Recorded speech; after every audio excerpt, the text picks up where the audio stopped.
नमस्कार शिक्षक मित्रांनो युडायस प्लस पोर्टलवरील शैक्षणिक वर्ष 2026-27 साठी विद्यार्थ्यांचे प्रोफाईल अपडेट करण्यासाठी आपल्याला GPEPFE म्हणजेच जनरल प्रोफाईल, एनरोलमेंट प्रोफाईल आणि फॅसिलिटी प्रोफाईल हे अपडेट करायचे आहे. यापूर्वी जनरल प्रोफाईल आपण अपडेट केलेलं आहे, परंतु EP आणि FE चालू नव्हते, तर ते आता सुरू झालेले आहे. आणि आजच्या व्हिडिओमध्ये आपण जनरल प्रोफाईल, एनरोलमेंट प्रोफाईल आणि फॅसिलिटी प्रोफाईल हे सर्व विद्यार्थ्यांचे पूर्ण कसे करायचे याबाबत आजच्या व्हिडिओमध्ये माहिती पाहणार आहोत.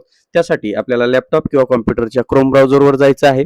इथे गेल्यानंतर आपल्याला जी आपली युडायस प्लसची वेबसाईट आहे तिला सर्च करायचं आहे. सर्च केल्यानंतर log in for all modules म्हणायचं आहे. त्यानंतर युडायसचं कॉमन लॉग इन करायचं आहे. कॉमन लॉग इन केल्यानंतर आपणासमोर असे 4 ऑप्शन दिसतील, ज्यामध्ये आपल्याला स्टुडंट मॉड्यूल सिलेक्ट करायचं आहे. स्टुडंट मॉड्यूलला सिलेक्ट केल्यानंतर तुमच्यासमोर जे काही शैक्षणिक वर्ष निवडायला येईल ते 26-27 असं शैक्षणिक वर्ष निवडून आपण या डॅशबोर्डवर येऊन जाल. आता स्कूल डॅशबोर्डवर आल्यानंतर आपण या ठिकाणी जे काही वर्ग आहेत ते तुम्हाला असे पाहायला भेटतील आणि ज्याच्यामध्ये तुमची मुले मुली एकूण संख्या तुम्हाला पाहायला भेटेल. आता यामध्ये आपण समजा एक पहिला वर्ग आहे, इयत्ता पहिलीच्या विद्यार्थ्यांसाठी सध्या आपल्याला जास्तीची माहिती भरावी लागणार आहे. त्यासाठी आपण जो पहिलीचा वर्ग आहे त्यासाठी त्यांच्या व्ह्यू अँड मॅनेज या ऑप्शनला गेल्यानंतर आपल्याला सर्व विद्यार्थ्यांची एक लिस्ट या ठिकाणी पाहायला भेटेल. यामध्ये समजा एक विद्यार्थी आहे आणि त्याचं जनरल प्रोफाईल आपण ऑलरेडी अपडेट केलेलं आहे, ते ग्रीन मध्ये पण दिसतंय. तरी देखील आपण पुन्हा एकदा त्या बाबतीत माहिती पाहूया. या जीपीला आपण क्लिक केल्यानंतर आपल्याला या ठिकाणी विद्यार्थ्याची सर्व इन्फॉर्मेशन पाहायला भेटेल. या माहितीमध्ये जर काही बदल करायचा असल्यास आपल्याला do you want to change demographic details यावर क्लिक करून आपण यामधील फक्त हे 4.1.4 आणि 4.1.5 हे दोन नावं, त्यानंतर खाली ऍड्रेस डिटेल्स आपण बदलू शकता. याच्यामध्ये बाकी इतर आपण कोणतेही बदल करू शकत नाही. जर एखादा विद्यार्थी आपल्याकडनं दिव्यांग मार्किंग करायचा राहिला असेल तर तो आपण या ठिकाणी त्याला मार्क करू शकतो किंवा त्याचं येस नोट टाईप मध्ये आपण इथे प्रकार बदलू शकतो. त्यानंतर आपण याला सेव्ह अँड नेक्स्ट या बटनाला क्लिक केल्यानंतर ऑलरेडी आपण जनरल प्रोफाईल सगळ्यांचं यापूर्वीही अपडेट केलेलं आहे. यानंतर आपण नेक्स्ट या बटनाला जाणार आहोत आणि नेक्स्ट बटन केल्यानंतर आपल्याला एनरोलमेंट प्रोफाईल या ठिकाणी आलेलं दिसेल. आता या एनरोलमेंट प्रोफाईल मध्ये आपल्याला 4.2.1 जो आहे त्यामध्ये admission number in present school म्हणजे शाळेतील ज्या जनरल रजिस्टर नंबर जो आहे तो जनरल रजिस्टर नंबर तुम्हाला या ठिकाणी टाकायचा आहे. डेट ऑफ ऍडमिशन ऑलरेडी आधीच आलेली आहे. या ठिकाणी क्लास सेक्शन रोल नंबर म्हणजे त्याचा वर्गातील हजेरी क्रमांक जो काय असेल तो तुम्हाला या ठिकाणी टाकायचा आहे. त्यानंतर मीडियम ऑफ इन्स्ट्रक्शन यामध्ये तुम्हाला ज्या मीडियम्स तुम्ही ऑलरेडी प्रोफाईल अँड फॅसिलिटीज मध्ये सिलेक्ट करून ठेवलेले आहेत ते ऑटोमॅटिक जितकं ज्या शाळेचं मीडियम जे असेल ते तुम्हाला या ठिकाणी पाहायला भेटेल, ते तुम्ही या ठिकाणी निवडून घ्यायचं आहे. माझं मराठी आहे, मी मराठी या ठिकाणी निवडून घेतलेलं आहे. त्यानंतर 4.2.3 यामध्ये language group studied by the student. आता हे एक नवीन ऑप्शन आपल्याला या ठिकाणी पाहायला भेटतंय. याचा अर्थ जो होतोय language group studied by the student, यामध्ये तुमच्या अभ्यासक्रमात कोणत्या भाषा शिकत आहात किंवा शिकला आहात तो गट आपल्याला या ठिकाणी निवडायचा आहे. जर आपण या ड्रॉपडाऊनला जर क्लिक केलं तर आपल्याला ज्या भाषा शिकतोय त्या भाषा आपल्याला या ठिकाणी दिसत आहेत, त्याला आपल्याला सिलेक्ट करायचं आहे. ती सिलेक्ट झालेली लँग्वेज ग्रुप आपल्याला या ठिकाणी दिसेल. त्यानंतर पुढे यातलाच दुसरा मुद्दा आहे foreign language studied by the student, म्हणजे विद्यार्थ्याने अभ्यासलेली परदेशी भाषा. तुम्ही जर समजा फ्रेंच, जर्मन, जपानी यासारख्या कोणत्याही परदेशी भाषा शिकत असाल तर येथे आपल्याला ही भाषा निवडायची आहे. परंतु सध्या तो ऑप्शन चालू नाहीये, तो हाईड पोझिशनला आहे, कारण ऑलरेडी आपण लँग्वेज ग्रुप या ठिकाणी निवडलेला आहे आणि इथेही कोणत्याही प्रकारचं क्लिक होत नाही, त्यामुळे या ऑप्शनला काहीही करायचं नाही. त्यानंतर 4.2.3 सी काय सांगतोय, subject other than language opted by the student. यामध्ये आपल्याला भाषा व्यतिरिक्त विद्यार्थ्याने निवडलेले इतर विषय, ज्यामध्ये मॅन्डेटरी अँड जनरल सब्जेक्ट असा एक ऑप्शन दिलेला आहे. त्याचा अर्थ असा होतो की तुमच्या अभ्यासक्रमातील सक्तीचं किंवा मुख्य विषय ज्यामध्ये गणित, विज्ञान, समाजशास्त्र या ठिकाणी आपल्याला निवडायचं आहे.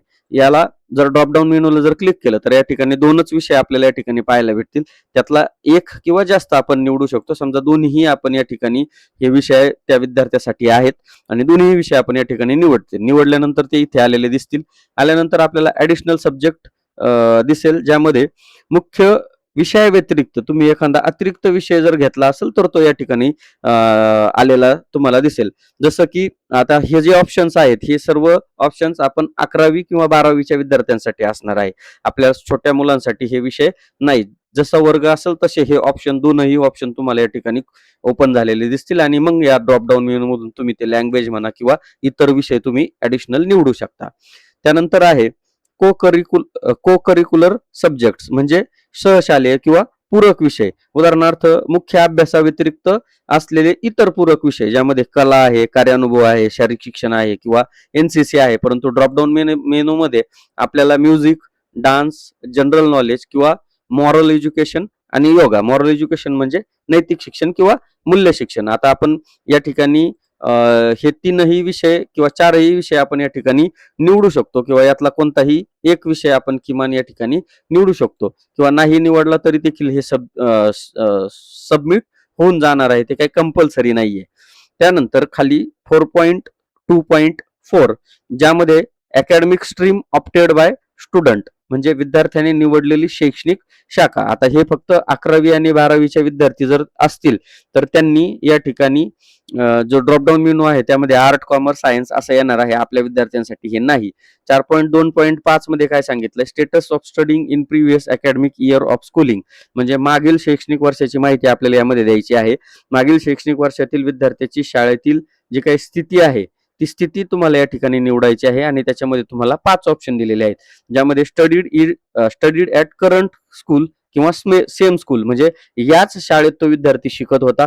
त्यानंतर दुसरा ऑप्शन आहे स्टडीड ॲट अदर स्कूल, म्हणजे दुसऱ्या शाळेत तो शिकत होता. अंगणवाडी किंवा ECCE सेंटर, म्हणजे बालवाडी किंवा अंगणवाडी यापैकी कोणत्या शाळेमध्ये तो शिकत होता. नन किंवा नॉट स्टडिंग, म्हणजे तो कुठेही शिकत नव्हता.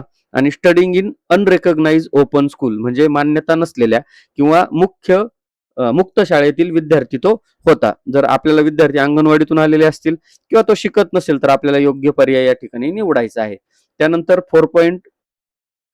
यामध्ये जे ग्रेड क्लास आहे त्याच्यामध्ये त्याला किती गुण मिळाले, ऑलरेडी हे वरच्या वर्गांसाठी. हे विद्यार्थी नवीन आहेत, परंतु आपण या ठिकाणी तरीही त्यांची ह्या ऑप्शन बद्दल आपण माहिती पाहतोय. आता यामध्ये 4.2.6 जो आहे तो whether admitted under section 12C of RTE act, म्हणजे मोफत शिक्षणाचा जो अधिकार आहे त्या RTE कायद्याच्या अंतर्गत कलम 12C अंतर्गत प्रवेश मिळाला आहे का. आता हा येस नो टाईप क्वेश्चन आहे. ऑलरेडी हा रेग्युलर स्टुडंट आहे त्यामुळे हे हाईड आहे.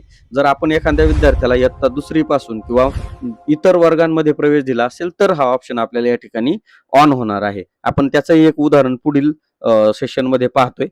त्यानंतर इथे पुढे जे सांगितलेलं आहे, amount claim for government of RTE एंटायटलमेंट, यामध्ये असं सांगितलेलं आहे RTE अंतर्गत शासनाकडून मागितलेली रक्कम जर प्रवेश RTE अंतर्गत असेल तर त्याच्या शुल्कापोटी शासनाकडून किती रक्कम मागितलेली आहे. आता ऍक्च्युली हा मुद्दा इथे आपल्याला लागू नाही, त्यामुळे आपण त्याच्या बाबतीत जास्त विचार करणार नाही. त्यानंतर 4.2.7 जो आहे, in the previous class studied result of examination, म्हणजे मागील इयत्तेच्या निकालाची किंवा गुणाची स्थिती या ठिकाणी टाकायची आहे आणि मागील इयत्तेतील परीक्षेचा निकाल पास असेल, प्रोमोटेड असेल, तो आपल्याला या ठिकाणी भरायचा आहे. ऑलरेडी विद्यार्थी हा नवीन आहे त्यामुळे हाही ऑप्शन आपल्याला या ठिकाणी हाईड आहे. 4.2.7 त्यामध्ये सुद्धा किती गुण मिळाले ते आपल्याला या ठिकाणी टाकायचे आहेत आणि number of days studied attended school in previous year, म्हणजे मागील शैक्षणिक वर्षामध्ये विद्यार्थ्याची शाळेतील उपस्थिती जी काय असेल एकूण ते दिवसामध्ये आपल्याला या ठिकाणी टाकायचे आहे आणि त्यानंतर सेव्ह या बटनाला आपल्याला क्लिक करायचं आहे. सेव्हला क्लिक केल्यानंतर एनरोलमेंट डाटा सेव्ह सक्सेसफुली असा मेसेज येईल, त्याला नेक्स्ट करूयात.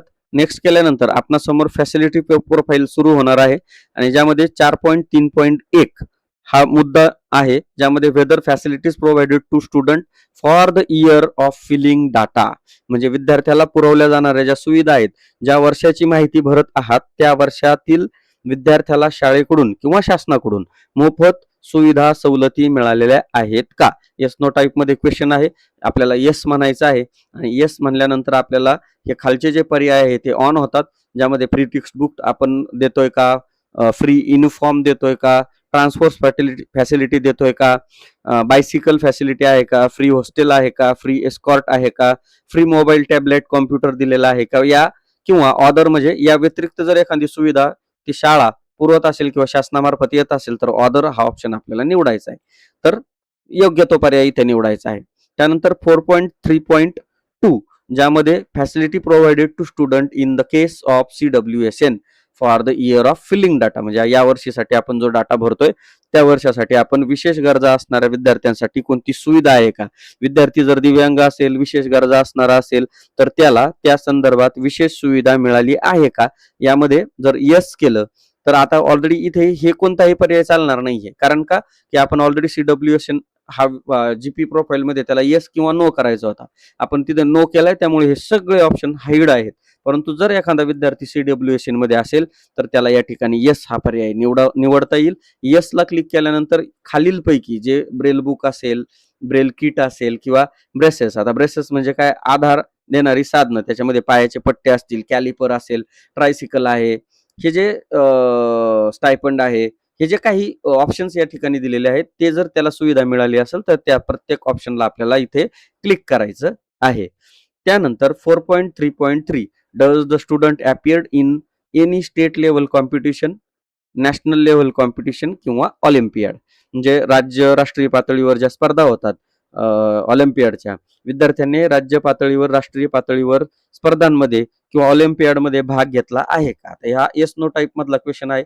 आता विद्यार्थी आपला सध्या पहिलीलाच आहे, त्यामुळे अजून त्याला स्पर्धेत भाग घ्यायचा आहे किंवा घेतला असेल तर आपण येस करू शकता. त्यानंतर 4.3.4 आहे does the student participate in, आता खालीलपैकी NCC, NSS किंवा स्काउट गाईड मध्ये त्यांनी भाग घेतला आहे का, योग्य तो पर्याय तुम्हाला या ठिकाणी निवडायचा आहे. त्यानंतर त्याची इथे हाईट सेंटीमीटर मध्ये टाकायची, त्याचं वजन किलोग्रॅम मध्ये टाकायचं आहे.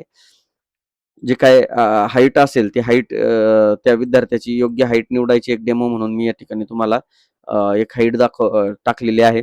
त्यानंतर 4.3.6 यामध्ये घरापासून शाळेचं अंतर किती आहे, विद्यार्थ्याच्या घरापासून शाळेचं अंतर किती आहे, तर ते लेस दॅन 1 किलोमीटर, म्हणजे 1 किलोमीटर पेक्षा कमी आहे, 1 ते 3 किलोमीटर मध्ये आहे, 3 ते 5 किलोमीटर आहे किंवा 5 किलोमीटर पेक्षा जास्त आहे. योग्य तो पर्याय तुम्हाला निवडायचा आहे.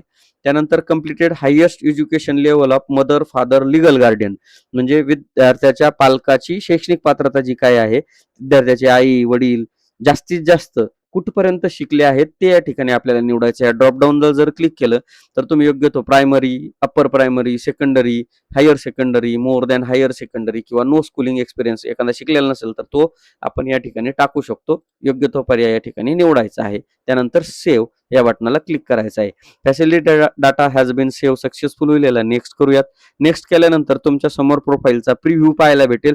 तो प्रिव्ह्यू एकदा अचूक पद्धतीने पाहायचा आहे, कोणता ऑप्शन आपण भरलेला आहे भरलेला नाही. त्यानंतर कम्प्लीट डाटा यावर क्लिक करायचं आहे, याला ओके करायचं आहे. अशा पद्धतीने डाटा कम्प्लीट होईल, याला ओके करूयात. आणि नेक्स्ट स्टुडंट सुद्धा आपण या ठिकाणी घेऊ शकतो. परंतु मी पुन्हा बॅक येतोय. बॅक आल्यानंतर आपल्याला जो विद्यार्थी भरलाय त्याची GP, EP आणि FP हे सगळं आणि हा प्रिव्ह्यू हे सगळं ग्रीन झालेलं दिसेल. त्याचा अपडेट सुद्धा कधी केला याची तारीख किंवा वेळ तुम्हाला या ठिकाणी पाहायला भेटेल. आता उदाहरणार्थ आपण पुन्हा एकदा बॅक येऊयात. हे आपण इयत्ता पहिलीच्या विद्यार्थ्यांबाबतीत पाहिलं. समजा इयत्ता 5वीचा एखादा विद्यार्थी आपण या ठिकाणी डेमोसाठी घेऊया. इयत्ता 5वीच्या वर्गाला क्लिक करतोय, व्ह्यू अँड मॅनेजला क्लिक करतोय. क्लिक केल्यानंतर आपल्याला एक यादी येईल. या यादीतील हा जो एक विद्यार्थी आहे त्याला निवडू. ऑलरेडी जनरल प्रोफाईल आपण केलेला आहे. एनरोलमेंट प्रोफाईलसाठी आपण माहिती घेऊयात. आता यामध्ये या पहिलीचे वर्ग सोडून पुढचे जे वर्ग आहेत त्यांची डाटा ऑलरेडी आपण भरलेला आहे. त्यामध्ये आपण ही जी डिटेल्स आहे ही आपण विस्तृत पद्धतीने पाहिलेली आहे. आता याच्यामध्ये फक्त आपल्याला काय बदल करायचा आहे, यामध्ये फक्त subjects opted by the student याला क्लिक करायचं आहे आणि हे सब्जेक्ट या ठिकाणी निवडायचे आहेत. बाकी संपूर्ण माहिती आणि को करिक्युलर ऍक्टिव्हिटीमध्ये जर आपण समजा 1-2 सब्जेक्ट या ठिकाणी टाकले, हे कंपल्सरी नाही आहेत, हे नाही भरलं तरी ते सबमिट होत आहे. तर तरी पण 1-2 सब्जेक्ट आपण या ठिकाणी टाकायचे आहे. डान्स आहे, म्युझिक आहे, हे घेऊन टाकायचे आणि याला सेव्ह म्हणायचं. हे ऑटोमॅटिक फक्त सेव्ह अँड नेक्स्ट करायचंय. याच्यापैकी येस करा. ज्या काही सुविधा आपल्याकडनं दिल्या जातात त्याला येस करा आणि बाकीचं सगळं येस नो टाईप मधले क्वेश्चन्स आहेत. याला सगळ्यांना इथे एक हाईट अचूक टाका. त्यानंतर अंतर वगैरे आपण ऑलरेडी निवडलेलं आहे, याला सेव्ह करा, नेक्स्ट करा. नेक्स्ट केल्यानंतर प्रिव्ह्यू येईल, याला कंप्लीट करा, ओके करा. परत नेक्स्ट स्टुडंट घेऊ शकता, ओके करा. परत एकदा मी बॅक येतोय. बॅक आल्यानंतर आपण पाहाल तर याही विद्यार्थ्याचं जे जीपी EPF प्रोफाईल आहे ते कंप्लीट झालेलं आहे. म्हणजे वेळ फक्त आपल्याला जो पहिला वर्ग आहे इयत्ता पहिलीचा, त्यासाठी बरीचशी माहिती आपल्याला या ठिकाणी भरावी लागणार आहे. त्यातही एक एनरोलमेंट प्रोफाईल मधली बरीचशी डेटा आपला हाईड मध्ये आहे, परंतु इतर जे मोठे वर्ग आहेत त्यांच्यासाठी मी माहितीस्तव काही माहिती या ठिकाणी सांगितलेली आहे. आणि अशाच पद्धतीनं आपण ही माहिती व्हिडिओत सांगितल्याप्रमाणे अपडेट करायची आहे. आणि त्या संदर्भात जर काही अडचण येत असेल तर कमेंट बॉक्समध्ये कमेंट करायची आहे. व्हिडिओ आवडल्यास व्हिडिओला लाईक करा, चॅनलला सबस्क्राईब करायला विसरू नका. धन्यवाद.